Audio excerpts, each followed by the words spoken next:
All students have the capabilities to learn and achieve success in math, including students with learning disabilities or LDs.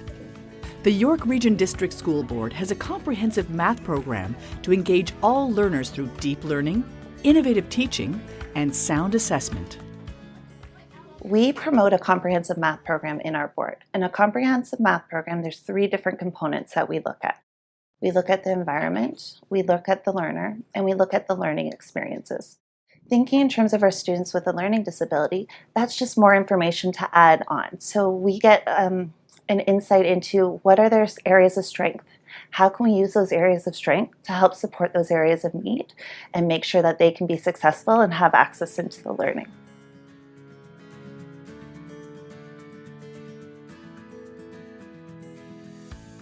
Creating a positive environment that allows students to feel safe, to make mistakes, and accommodates their learning styles is important in mathematical learning, especially for students with LDs.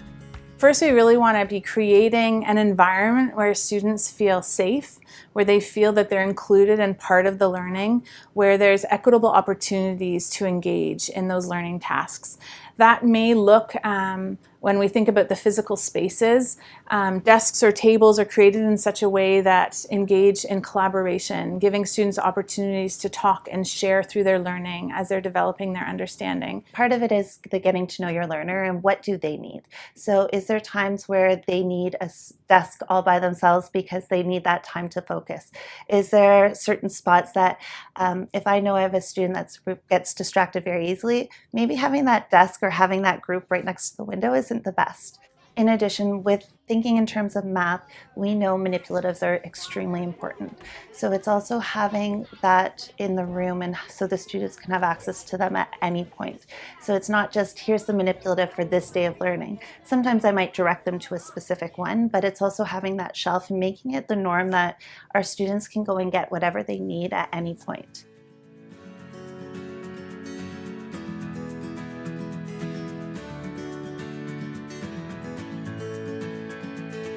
It's important for educators to be familiar with each student's learning profile. Understanding individual strengths and needs will assist in determining appropriate accommodations and differentiating instruction to help students access the curriculum and demonstrate their learning.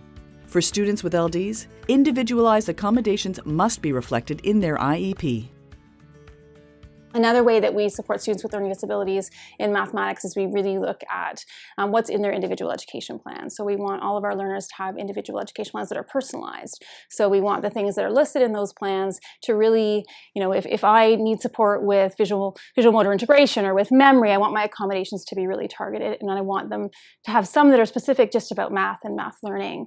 And when I'm doing that, I want to then make sure implementation happens. So we support teachers with implementation of the individual education plan. There's no fulsome list of accommodations that will work for everyone. An accommodation that works for one student with a learning disability in mathematics might not work for another student who also might have a learning disability and have some challenges in mathematics. What an accommodation looks like for one student may look very different than the accommodation for another student. It's important to know your learner to find the most suitable technologies to support their mathematical learning. There are many technological tools and web-based programs that can be accessed at school as well as at home. So if we're trying to support fine motor skills, we're looking at technology that would support perhaps speech to text. If we're looking at supporting language, we may be looking at text to speech or word prediction. Students with visual spatial or visual motor skill needs may require visual or digital manipulatives. For areas of memory, processing speed, or attention, we might also be looking at the ways we can use technology to chunk the work and make it more flexible for them. One of the tools that we've been looking at is called Equatio. It's produced by a company called TextHelp. It is a web-based program that students access through Google Chrome, and it supports students through handwriting, prediction, speech to text, as well as providing a math space where teachers can work with students in a collaborative manner on math. And it also allows them to take that math home and review it. So an example of a tool that we might use is Mathies. So Mathies was created by the Ontario Ministry of Education, and it provides digital manipulatives that students can use for a variety of parts of the curriculum. When planning accommodations for students, remember that they may require their accommodations during assessments and evaluations as well. For students with LDs, Instructional accommodations must also be provided for in class and provincial assessments and documented in the IEP. When we think of accommodations, we often think about them through the lens of instructional accommodations, environmental accommodations, and assessment accommodations. And while it's important to think about all three, we have to remember they're not in isolation of one another. An instructional accommodation, like for example, a student who has visual spatial perceptual skills, a challenge in that area, who uses manipulatives, might also need to use manipulatives during an assessment in order to support building that conceptual understanding. So that accommodation would be equally as important as an assessment accommodation. When it comes to assessment, we need to make sure that we are honoring our students' IEPs. We need to make sure we are offering different modalities of responses because students are able to demonstrate their understanding, but frequently they need different opportunities or different methods to explain their knowledge. Beyond the instructional and assessment considerations, it's important to remember that students with LDs may have social and emotional concerns that affect math learning. So we recognize that when it comes to mathematics, anxiety is definitely real. There are some people who come with mindsets that, you know what, I was not born with the math gene, so it's okay. Don't worry about it. And we actually want to break that. We want to break those barriers to say, actually, everybody is born with a math brain. Students recognize that mistakes are valuable and mistakes are actually stepping points for new learning or new opportunities. So as opposed to having that perfectionism or anxiety of knowing how am I going to get the right answer, it's really about the process of learning and creating that environment and space. Thinking about how students view themselves in math class. We want every student to see themselves as a mathematician, that they're capable of solving problems and finding, looking for patterns and just asking questions about it.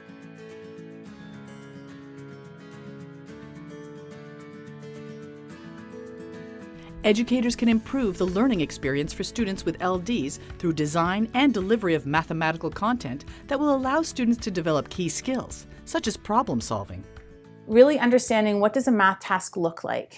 So how is it that we are understanding students' strengths, understanding their needs, but creating a place that the task is challenging where their thinking is at, but we're getting under through some of our questions and prompts to actually challenge and push them to the next level. Something that we know about math is it's very developmental. So the strategies they're using, the math models that they're using, and the math content is going to be developed over time. So how is it that we're supporting educators and supporting students in recognizing that with one task, there may be several skills that they're developing so that they'll become confident problem solvers?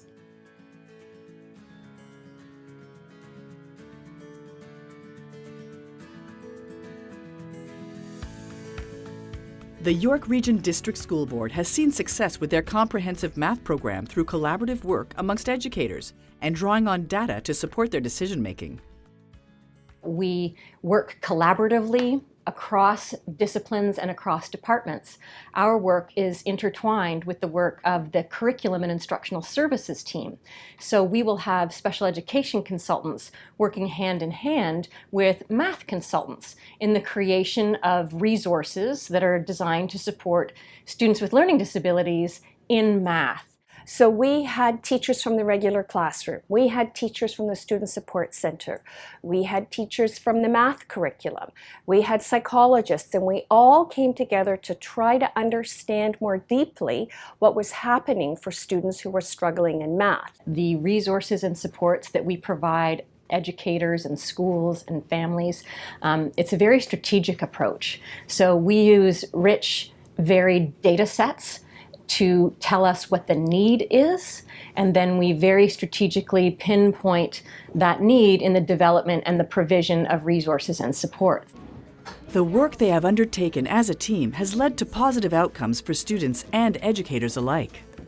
If we all have a common understanding and a common language, and we understand what learning disabilities are, we know what they look like in the classroom, we understand the processing areas and how they impact on learning, and we have a common understanding of strategies that can be effective, that are evidence-based and research-informed, that can support our students, then we know that we're going to be able to reduce stigma. We're going to be able to help students to pursue potential because they are going to be understood.